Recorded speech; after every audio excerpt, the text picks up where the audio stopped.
This is the MiR1350. We got the sides off.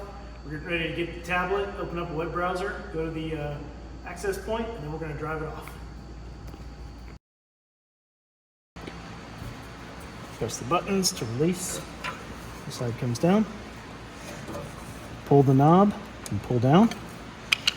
Keep the knob pulled. Engage the battery. It'll lock into position. Now we're ready to power on. Okay, now we're going to connect the robot's access point. This is a temporary measure for doing setup and testing. Long term, the computer that's on the robot will connect directly to the local area network, to the local Wi-Fi signal. So right now we're going to plug this in on the front right corner of the robot. We have a power over Ethernet port. We'll connect that. That will provide power and actually plug it in straight to the computer as well. This will charge up. It'll have a SSID access point for the Wi-Fi that you can connect to on your laptop or phone or tablet. And this is basically what you primarily use to get it off the pallet, do some basic setup and programming. And when you're done with this, eventually you'll connect that back to your Wi-Fi network through the settings. Okay, so we've connected power. We've connected our wireless access point. Now we're ready to power on the robot. So we're going to come to this back left corner, press the on button. We're going to switch the key to the right hand side, which will put us in manual mode.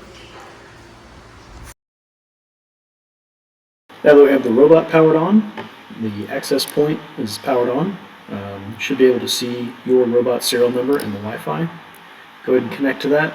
The password is listed on the documentation that comes with the access point that is paired to this robot and serial number.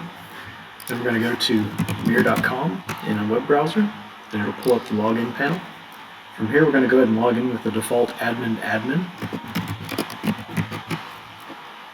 And this gives us the dashboard. You can see the battery power of the robot, so if it's running low, we can go ahead and plug it in.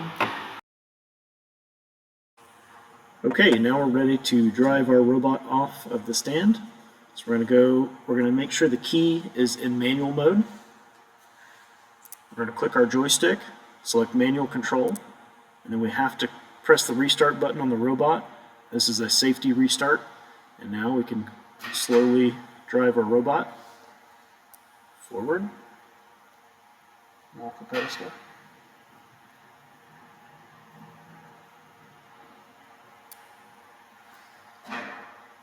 Okay, that about wraps it up.